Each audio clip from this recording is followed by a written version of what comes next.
That moment when every gaze in the room froze because of a single question. I realized the years I lived quietly weren't out of fear, but because I was waiting for the right time to be seen without having to shout. The sound of cutlery clinking against porcelain echoed like a countdown to something about to shatter. Wine fizzed in glasses, toasts floated like ribbons tied too tightly. I sat at the main table in a chair on the far left edge, far enough to avoid being pulled into the spotlight, close enough not to be seen as an outsider. Claire Donovan. My brother's fiancée was raising her glass, her amber eyes glinting under the crystal chandelier. The room erupted in applause after her PR-polished toast, to James, not just a brilliant doctor but a man who knows how to love deeply. I smiled politely, as if that was why I was there.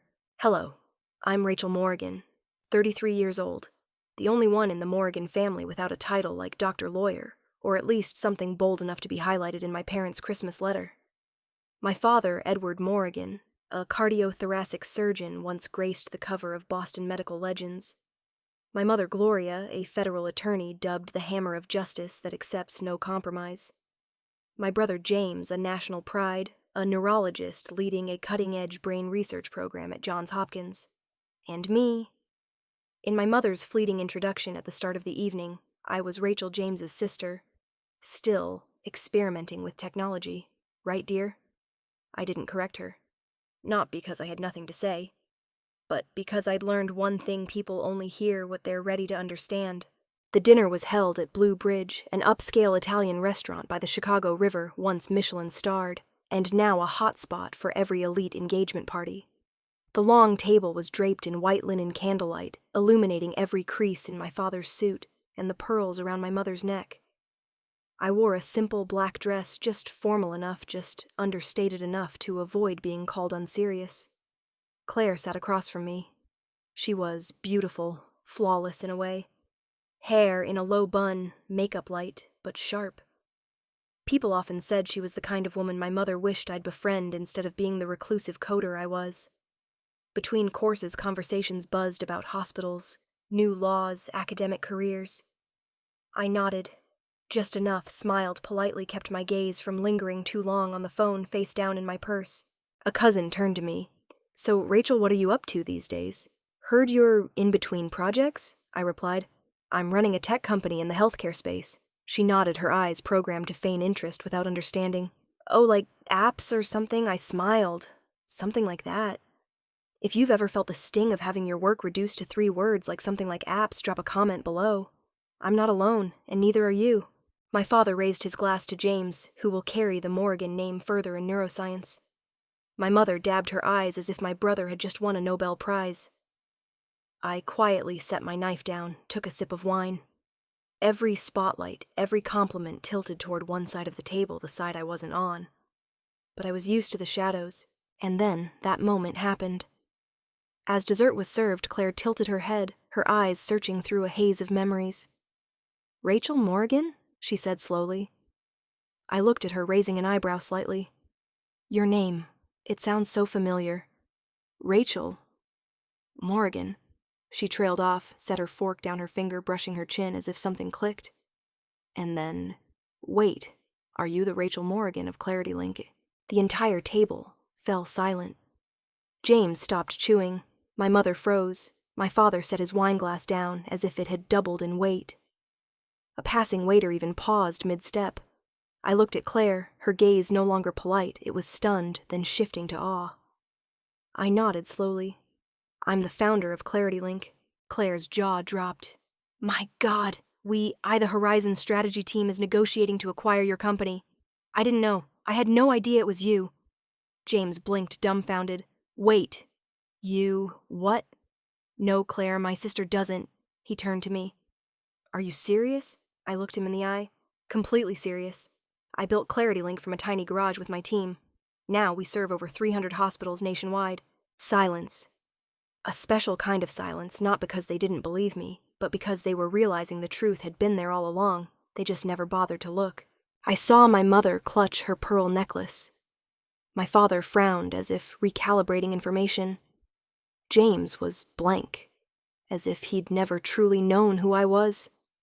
I smiled, calm. Not because I wanted to gloat, but because, for the first time in my life, I didn't need anyone to say anything to know my worth. Claire nodded, whispering, "I'll need to call the legal team. They should probably know the person we're negotiating with isn't some faceless CEO. It's my future sister-in-law." I excused myself to step outside. The Chicago night air was cold, but not as cold as the silence behind me. I left the party like an audience member who'd seen enough of a long play. And you know the irony. This was just the beginning. I grew up in a house with a white picket fence, neatly trimmed hydrangeas, and every certificate framed in uniform precision. That house was in Newton, a quiet, expensive Boston suburb. We had a large oak tree in the front yard, and my mother once said, "That tree will never be cut down, because it symbolizes this family's strength." I never dared tell her I wanted to climb to its top and stay there for a day just to avoid another comparison to my brother. James, 3 years my senior, was the ideal heir from our early school years. Brilliant, composed, always earning A's, playing tennis, the violin, and reading medical journals by age 12. Me, I liked taking apart the house's electronics. I once turned the TV remote into a Morse code light board, nearly prompting my mother to call an electrician. At 9, I taught myself HTML from an old library book. By 11, I built a website about the solar system's planets. No one in the house ever visited it. I still remember one particular evening. James was presenting a science project to our parents about neural molecules and their impact on behavior. He was 14, I was 11. When he finished, my father clapped. My mother teared up with pride. Then their eyes turned to me. "And you, Rachel?" My father asked, his tone polite, like speaking to a guest. I took a deep breath. "This week I learned how to code loops in Python. I'm making a simple game like Tetris." My mother sipped her wine. "That's cute, but you know technology changes fast. Pre-law is still a more stable path. Stable, practical, sensible. Those were the 3 words they used to suffocate anything that made me feel alive. I once printed my first piece of code and slipped it under the morning paper my father read. I hoped he'd notice, ask about it, but he just flipped the paper over, brushing the sheet aside without a glance. I spent that morning stuffing the code back into my bag as if hiding something wrong. At 16, I built an online scheduling app for a small hospital in the next district after a science fair. It streamlined shift coordination, saving hours of manual data entry.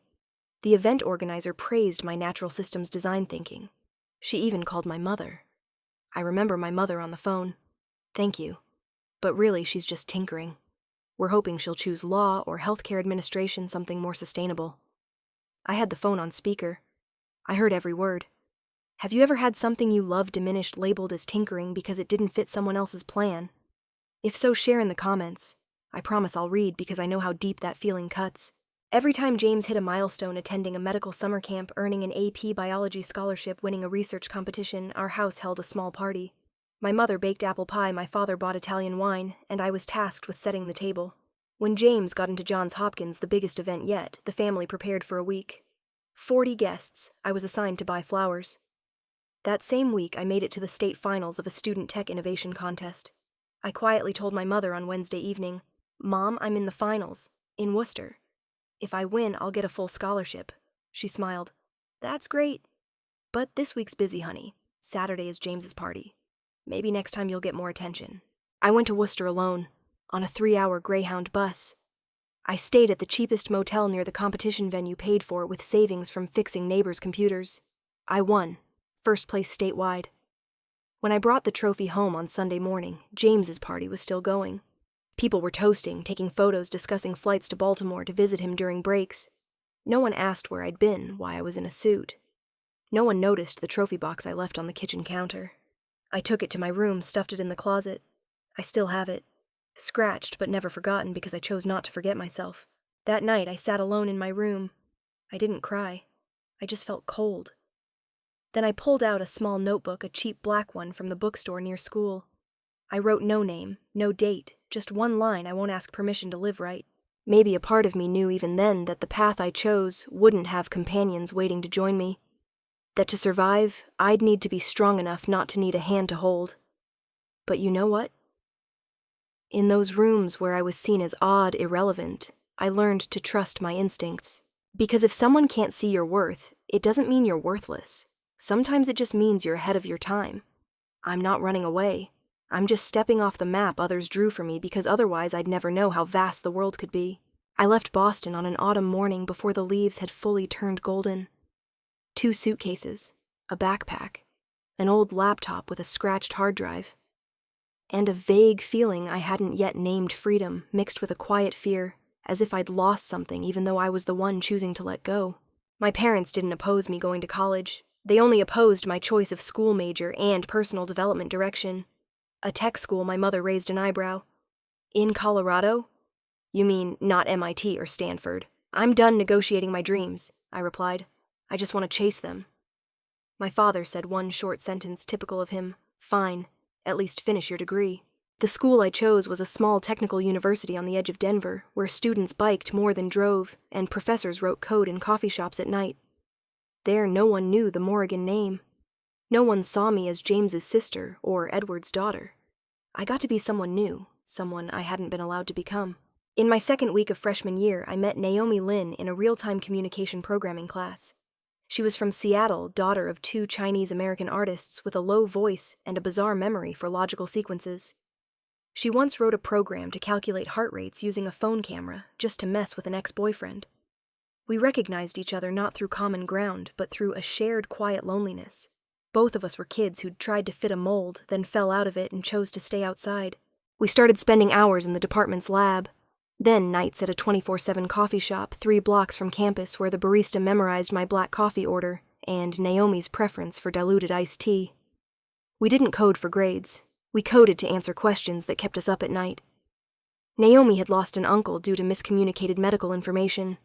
I'd seen my grandmother misdiagnosed 3 times because of outdated data systems. One night, amid bitter coffee and harsh yellow lights, Naomi muttered, "Is there a way to make hospitals less like mazes?" I replied. "If ride-sharing apps can know where you are and what you need, why can't doctors know what meds a patient's on?" We both fell silent. In that silence, a seed of an idea sprouted quietly but persistently. ClarityLink began on a napkin. We sketched the idea a simple, intuitive system integrating all medical information flows within a hospital, so doctors, nurses, administrators, and patients wouldn't be trapped in the very processes meant to save lives. We had no money, no connections, no private lab. Just an old laptop, a GitHub account, and the most valuable thing, belief that we were doing something necessary. In our sophomore year, we entered a statewide startup competition. We presented our first demo glitchy interface off-tone colors, but a clear idea. The judges were silent. One asked, "Do you think major hospitals will use software written by students?" Another chuckled, "No one's letting 2 young girls run healthcare systems." We were eliminated in the first round. Naomi wanted to quit. I laughed. Good. Now we know exactly what we need to prove. My family thought I'd switched majors and was doing random IT stuff. Every time I called, my mother asked, "Have you applied for internships at big companies? Yet maybe Apple or Amazon will take you in their support team." I once wrote a long email to my father explaining the idea the algorithms for medical data processing Naomi and I were developing the difference it could make. I spent 3 hours refining every sentence using medical terms citing studies he'd mentioned. And then I didn't send it. I stared at the ready email address, then hit delete. I knew he wouldn't reply. Or worse, he'd read it and have nothing to say. Have you ever written something deeply important, then deleted it before sending? Not because you changed your mind, but because you knew the other person didn't care enough to understand. If you have share that feeling. I know it's not easy, but you're not alone. Naomi and I kept going. We approached local hospital doctors, begged for surveys feedback.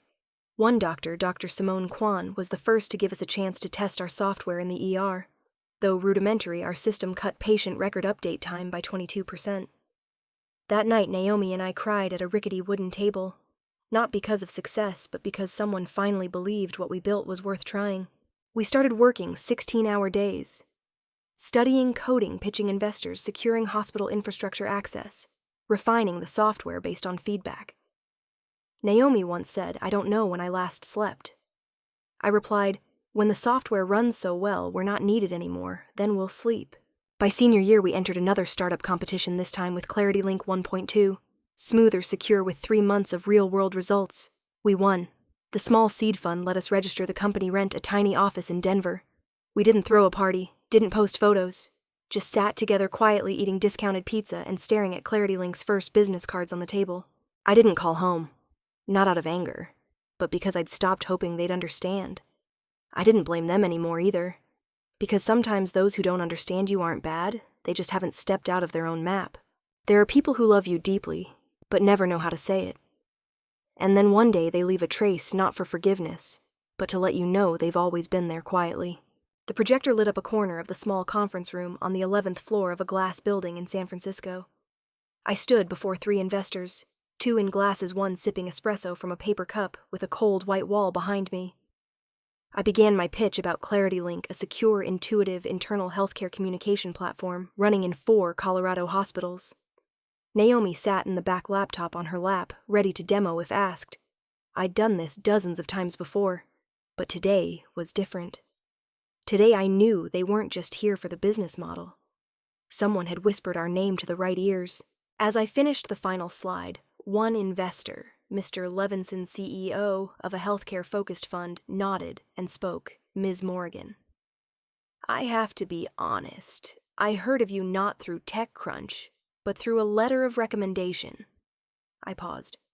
A letter of recommendation. Yes, an anonymous document, no signature, not from a company email. But one of the most compelling letters I've ever read. He pulled a thin, creased printout from his jacket pocket, clearly read multiple times. The writer described you not just as a skilled coder, but as someone with a vision for healthcare, and more someone who'd seen a loved one's life harmed by outdated systems. I think only someone very close to you could have written this. I took the paper. My eyes scanned the typed lines. She's not building a product. She's healing something the system forgot understanding between people even when they wear white coats. I don't understand technology, but I understand loss, and I believe she can stop it from happening to others. I thanked them, wrapped up the Q&A as usual, but my hand clutched the paper the entire time Naomi and I left the building. We sat in a coffee shop on the corner where coffee cooled faster than thoughts. Naomi rambled about funding prospects. I couldn't speak. I knew that voice.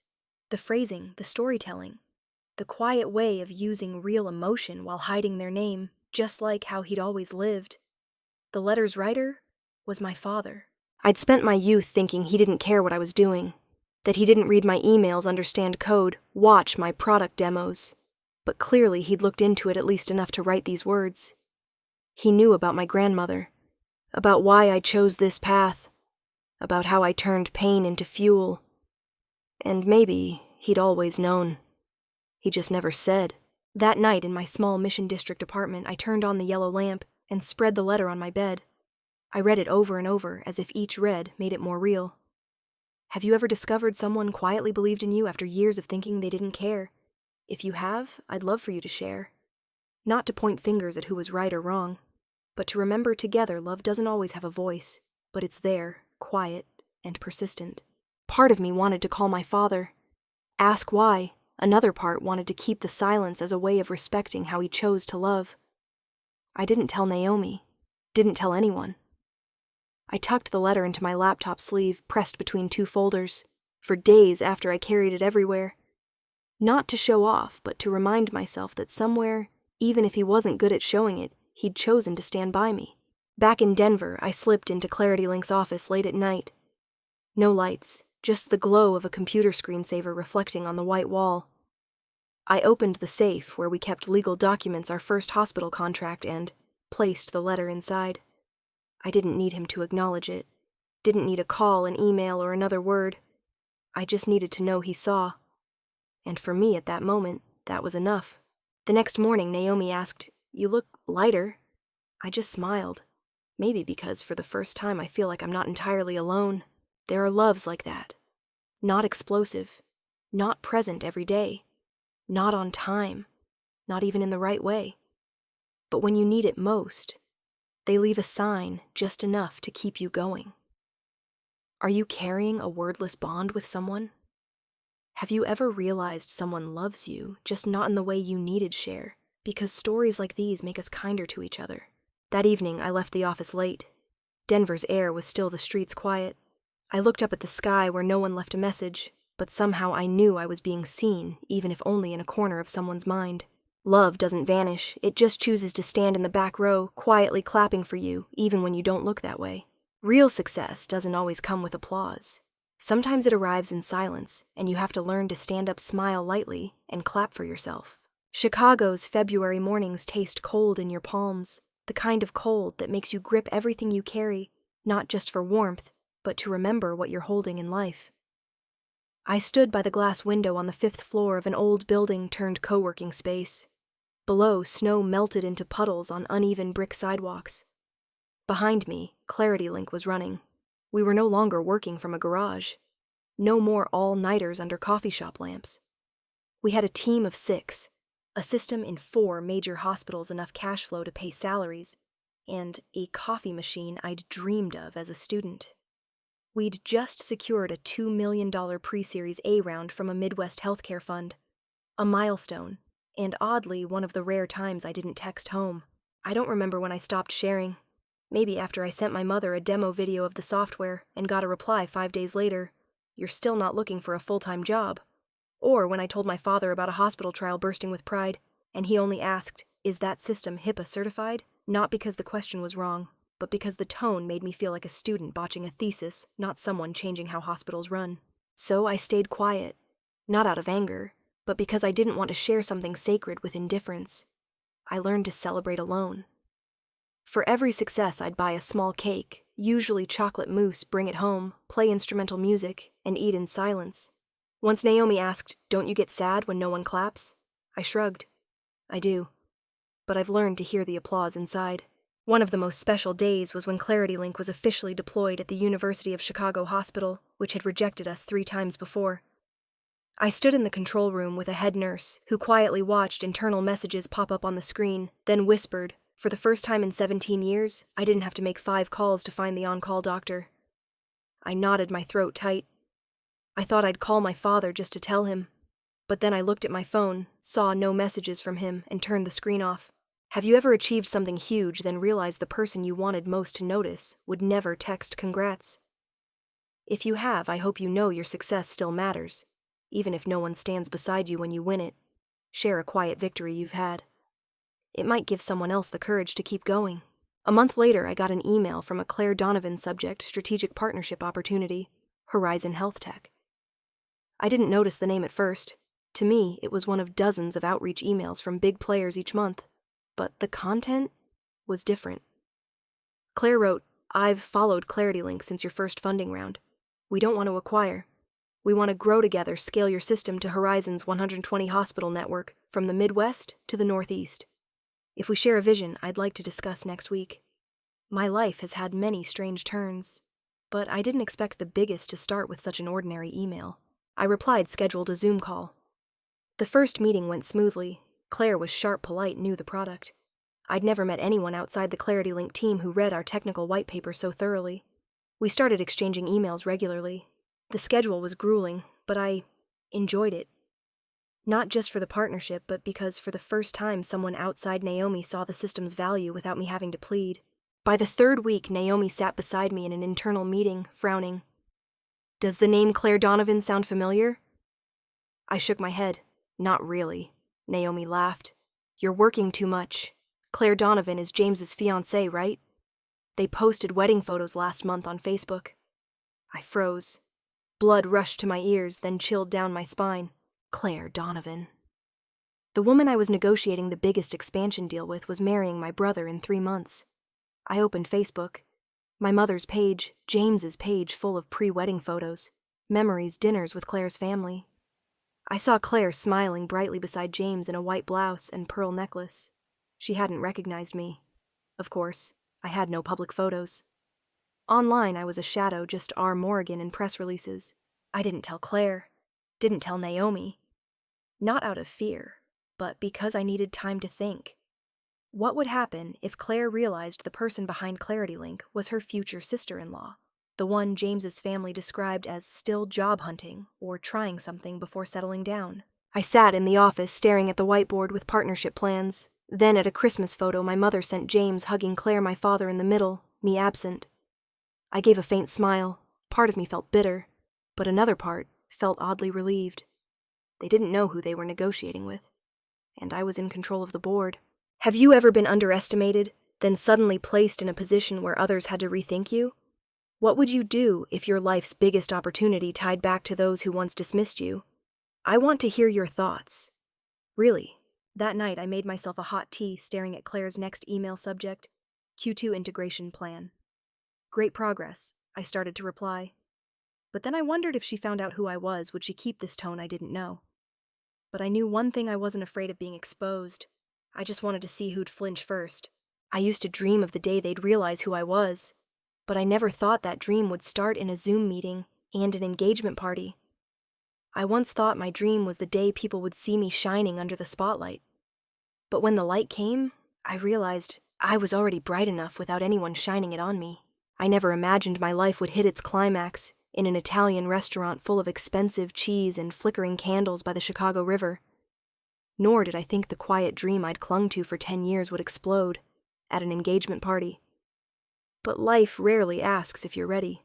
It just thrusts you onto the stage amid clinking teaspoons and eyes locked on every heartbeat. The dinner had been going for nearly an hour. Everyone had finished the main course gnocchi with truffle sauce I barely tasted because my mind was comparing API integration tables between Horizon and ClarityLink. James was laughing loudly after a story about a tricky endoscopic surgery. Claire leaned toward my mother, exchanging some future-in-law glance. And I was staring at the crystal chandelier, wondering if I slipped out now would anyone notice? Then Claire looked at me. This time not the polite social glance, but a look that scanned data. She tilted her head. Sorry, what's your full name again? I hesitated for half a second. Not out of fear, but because I knew what was coming. Rachel Morrigan. She blinked, her brow furrowed slightly. Rachel Morrigan. She repeated it like reading aloud to let her memory catch up. The table was still noisy, but Claire's voice cut through a frequency higher. She sat up straight, her fork pausing mid-air. Wait. Morrigan. She turned to James. She's your sister. James nodded, slightly surprised by the simple question.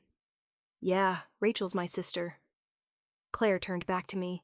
Now her gaze wasn't that of a woman joining a family, but of Horizon Health Tech's strategy director. Rachel Morrigan, are you the CEO of ClarityLink? No one laughed. No one made a joke. I nodded. Yes. You know that moment when every voice in a room vanishes as if the air's been sucked out? That was now.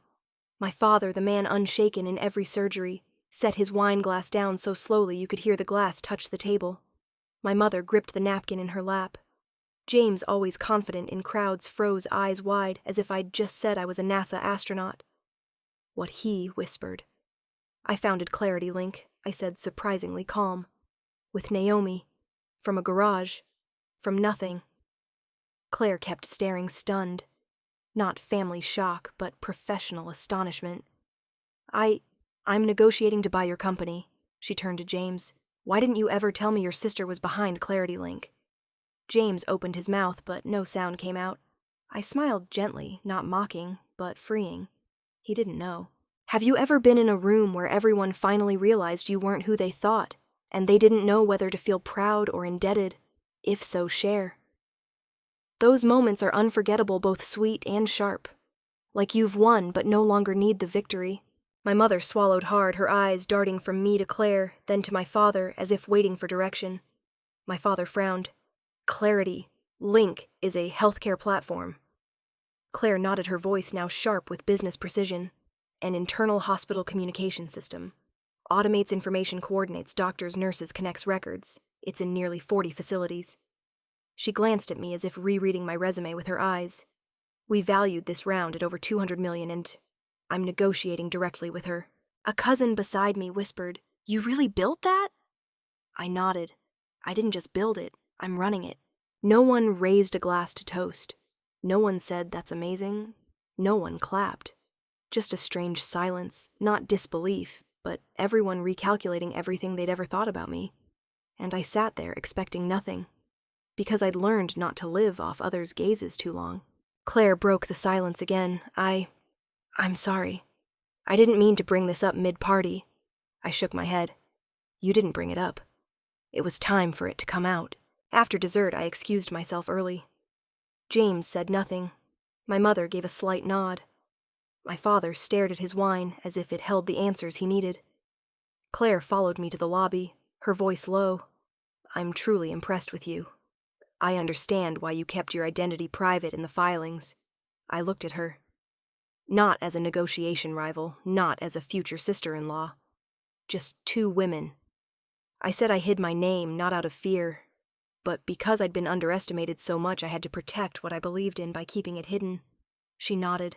Her eyes said more than her words. I stepped out of the restaurant, the cold wind whipping my face, reminding me I was still here. Still me, but different now. I looked up, took a deep breath. My heart felt light.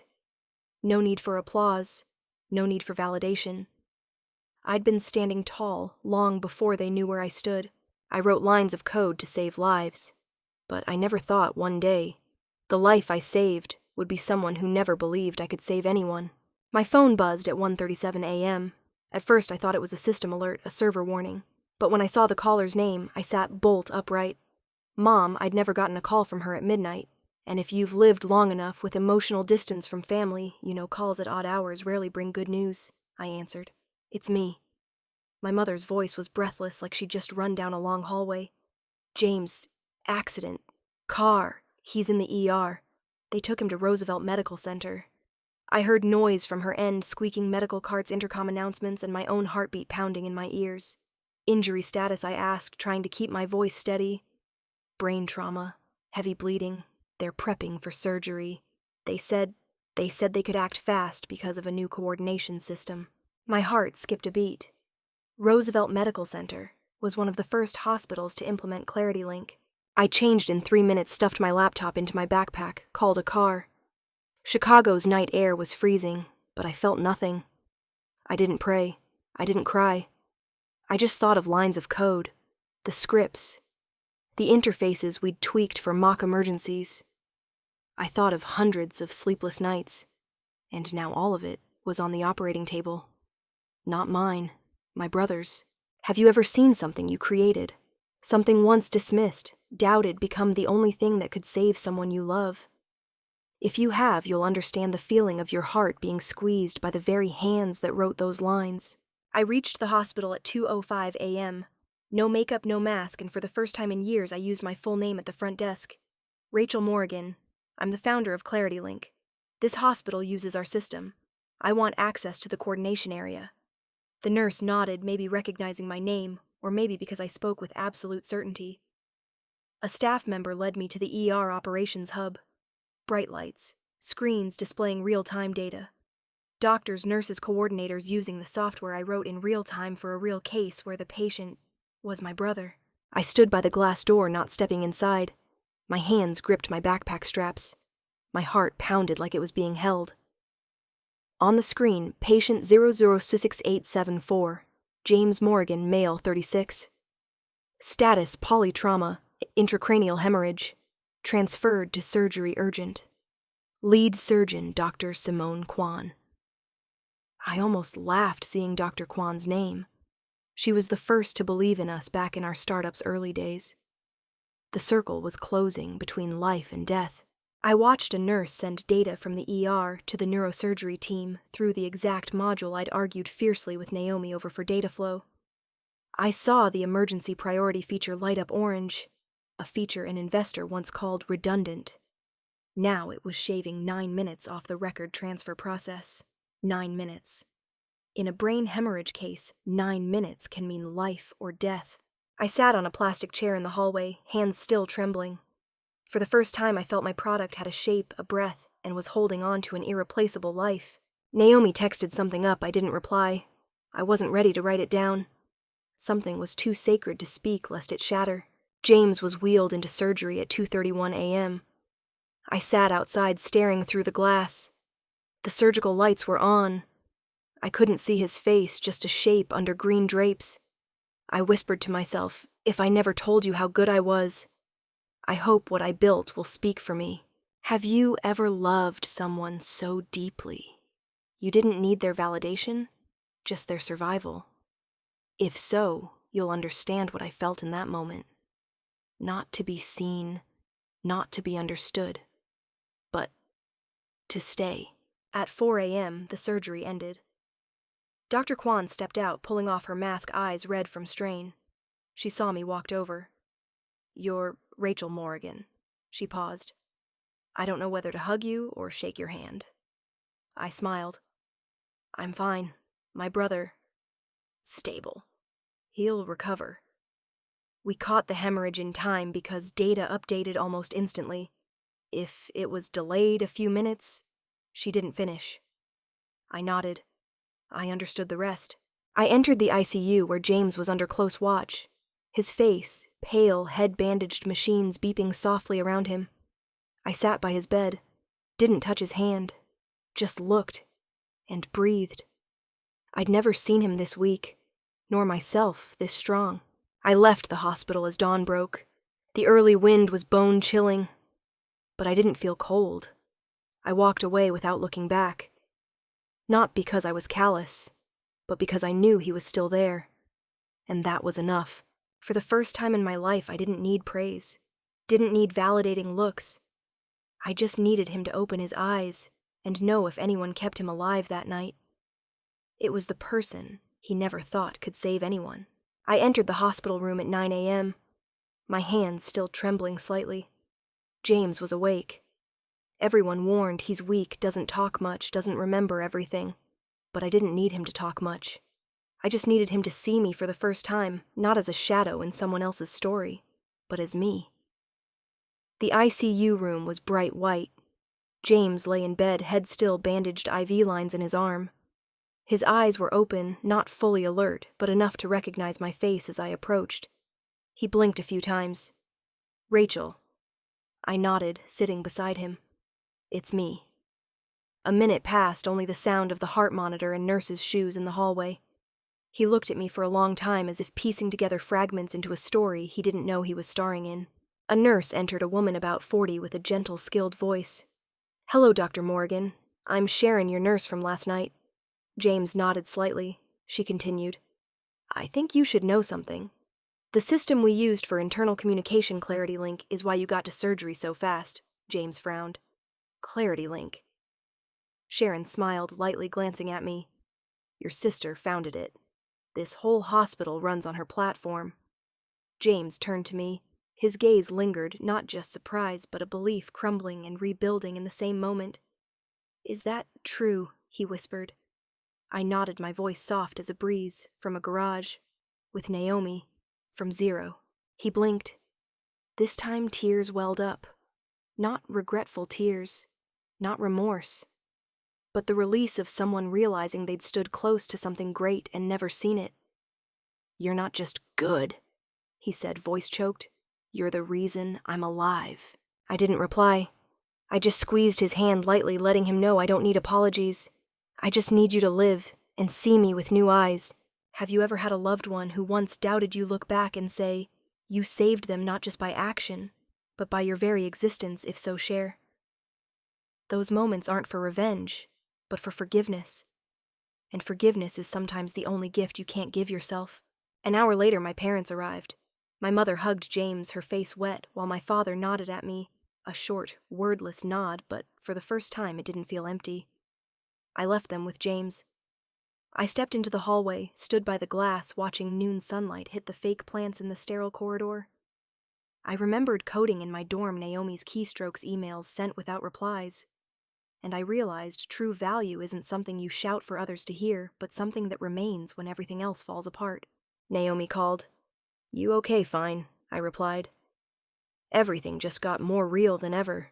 He knows now. I glanced back at the ICU through the glass. He knows. And for the first time, I didn't need to prove anything. I just needed to be there. That afternoon, James asked to see me alone. I returned, bringing a smoothie he always mocked as art student fuel. He gave a weak smile when he saw it. "You still remember this stuff?" "I remember a lot," I replied, sitting by his bed. A pause, then he spoke. "I thought you were lost. You knew that, right? I knew. But I never imagined, never pictured you could change an entire system. Save lives. Save me."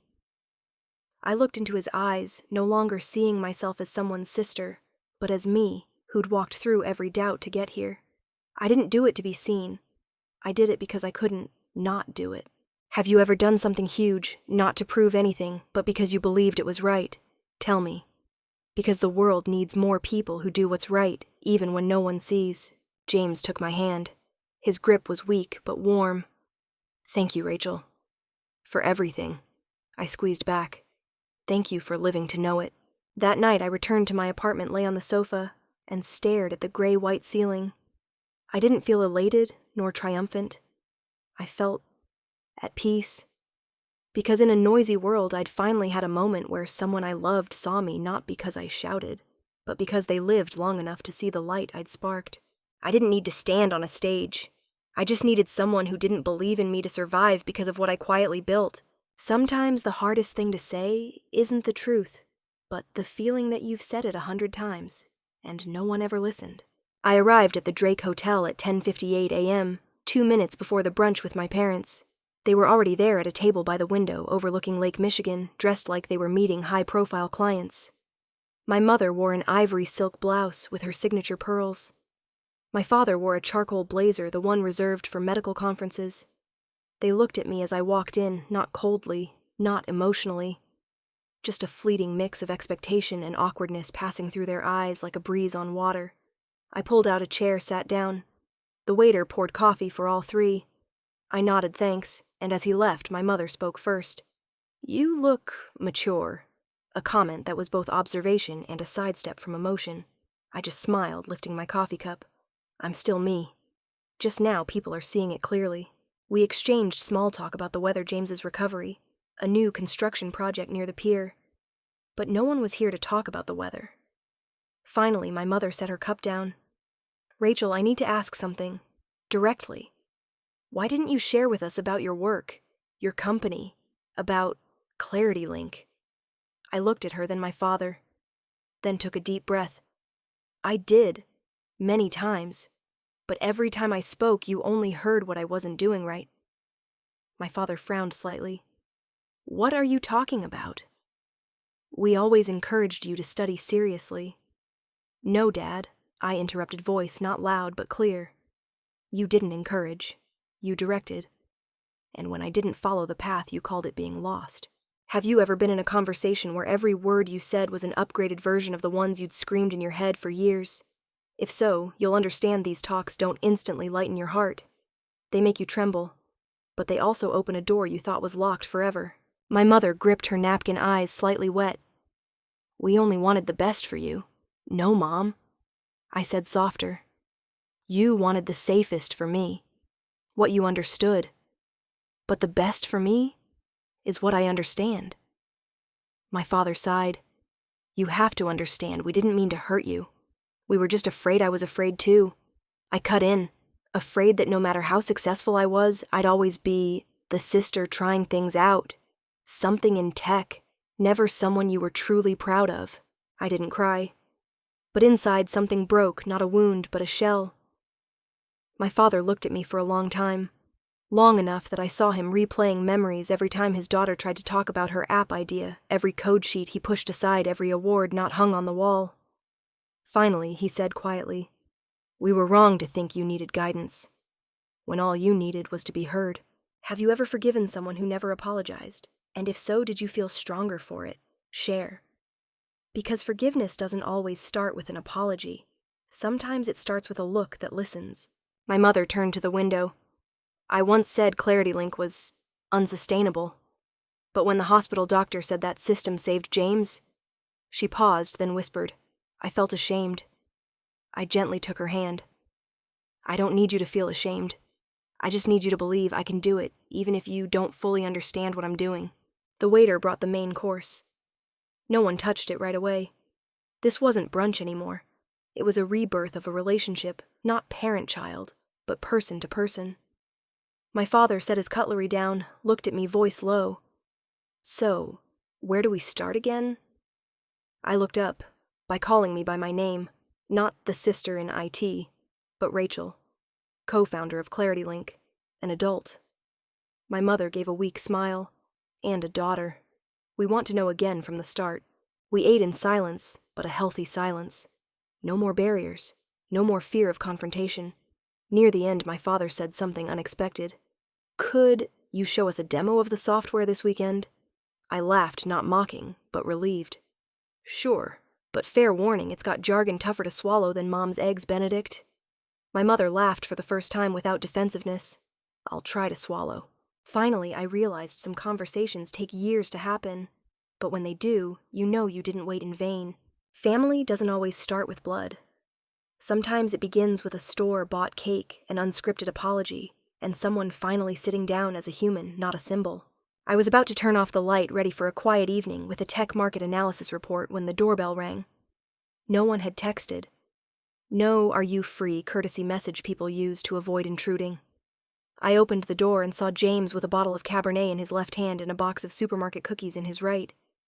"I tried baking," he said, wincing. "It was awful, so I bought these instead."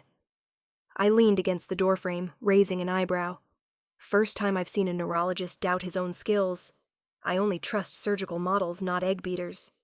He grinned, then looked at me waiting. I stepped back, opening the door wide. "Come in, schedule breaker." We didn't sit on the sofa, didn't turn on the TV, didn't touch the dining table. We sat on the floor. Backs against the couch legs, stretched out, staring at the living room's glass door, where Chicago's skyline reflected on the dark, quiet river, like a whisper too shy to speak loudly. I poured the wine.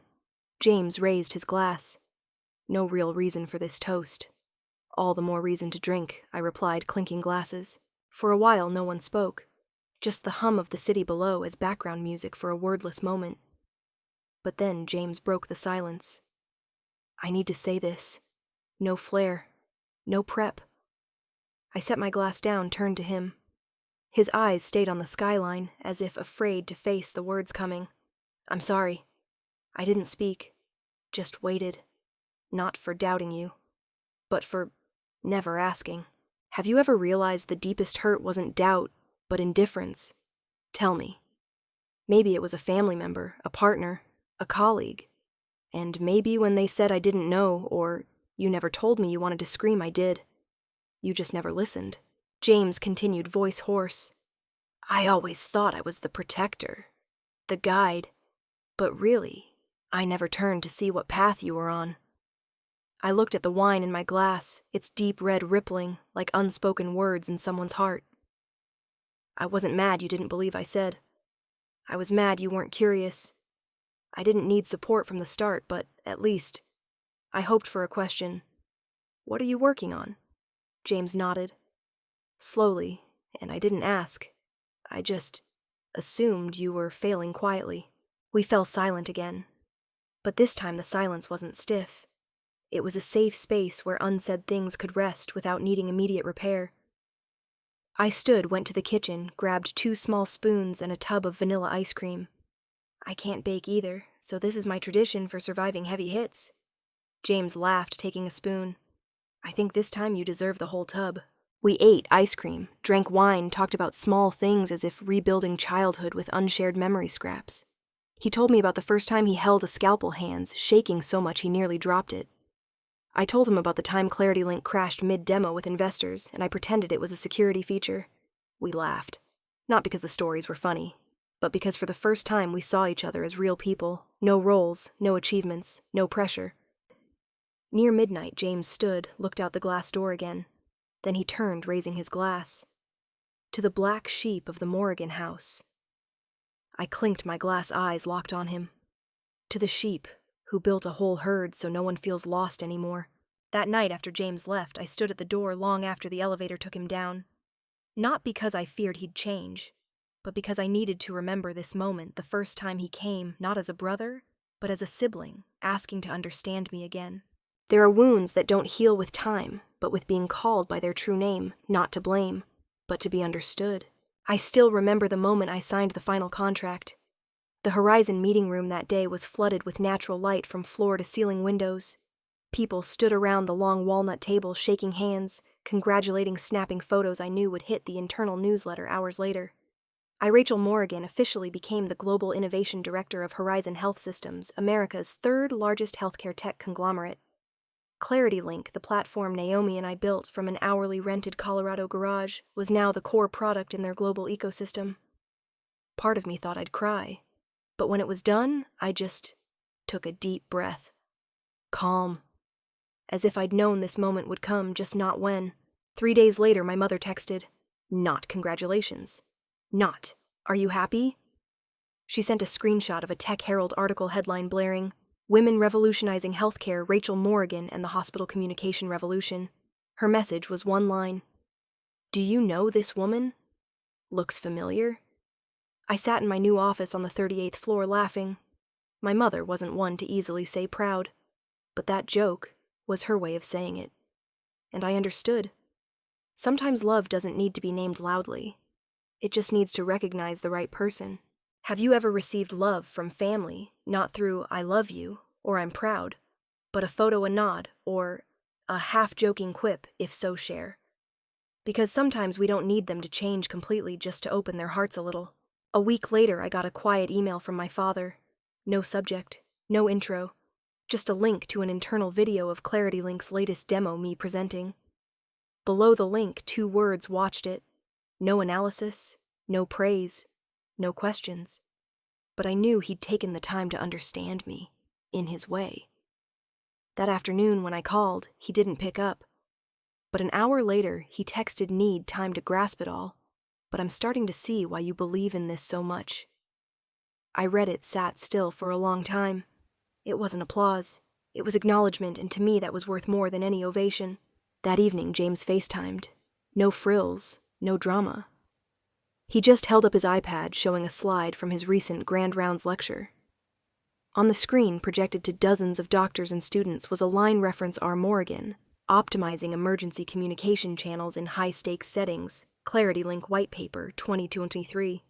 I laughed, touched without needing punctuation. "Bit brief for an intro, huh?" James shrugged.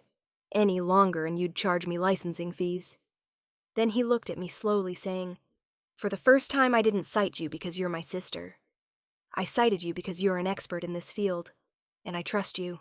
In a world full of expectations, what's happier than being recognized for your ability, not your place in a family? Tell me if you've had a moment like that when someone who thought you had to try harder turned around and admitted you're enough." That weekend, Naomi stopped by the new office. She stood amid the bright space and pristine white desks, frowning. "Remember when you said if our company got a big HQ, you'd only ask for one thing, a window facing the river?" "Exactly, and now you've got the whole bay." We looked at each other, then laughed. Not for the view, but because we both knew we got here not by luck, but by not giving up even when no one cheered. I handed Naomi an espresso, asking, "Do you think they get it now?" She shrugged, but her eyes softened. "Maybe not fully, but now they want to." That afternoon, I sat alone in the office opening an old email. No subject, no signature. Just a long message detailing why this platform is worth investing in, not just for tech, but for its ethical vision. I'd discovered years ago my father wrote that letter to the Seed Bridge Fund nearly 5 years back. I never told him I knew, and I won't. Because some gifts are enough just to know. No handing over. No thanks needed. I used to think if only they'd recognized me sooner. But now I understand some things need the right time, and a heart soft enough to receive them. There are people who'll never see you the way you want. And that's okay, as long as you've seen yourself. The 38th floor Horizon office window doesn't just overlook the Chicago River, but a past. A moment, where I once wished I'd be remembered. That one day my parents, my brother, and all the old scholars would know my name, know what I'd done. And I thought I'd be happiest when those spotlights finally turned. But no. Today, standing before endless glass, more than ever I know, I've seen myself, and that's enough. That noon, Horizon hosted a mentoring session with high school girls in a STEM program. I always say yes to leading these, because those girls are like I was full of ideas but lacking recognition. After the session, a shy girl approached, hesitant. "Ms. Rachel?" I smiled, nodding. "Have you ever wished your family believed in you sooner?" I didn't answer right away. Looking at the river glinting under the noon sun, I took a slow breath. Then I knelt to her eye level. Yes, I wished it. Her eyes reddened. I put a hand on her shoulder. But looking back, if they'd believed in me from the start, I might not have grown this resilient. When no one sees you, you learn to see yourself. And once you do, no one can dim you again. I returned to the office, placing the Tech Herald article on my desk, 10 Women Leaders Transforming Healthcare. Though I was on the cover, I felt cool toward the spotlight. What warmed me more was my father's email from a week earlier. Just watched the 5.2 demo. Don't understand it all, but I see what you're fighting for. One short line, but enough. More than enough. James still sends lecture slides whenever he cites me. Now not for permission, but to show off. That night, with the office empty, I stepped to the window, pressed my forehead to the glass, and watched the city's lights shimmer on the water. I'd waited a lifetime for them to see me, but now I knew I never needed their gaze to be fully myself. I'd seen, understood, believed in myself, and that was the highest freedom a person could have. I used to think success was making others see me, but after everything I realized true value isn't in recognition, but in staying true to your path. This story isn't just about a girl from a prestigious family, but about anyone doubted, diminished, or forced to walk alone. It reminds us love sometimes lacks words, recognition sometimes comes late, but belief in yourself must come from within. If you're quietly striving, if you've ever doubted yourself, remember you don't need applause to dance. You don't need belief to reach the end. Drop a comment if you felt this way. Follow the channel for more heartfelt stories because everyone deserves to be heard. Thank you for staying with me to this final line.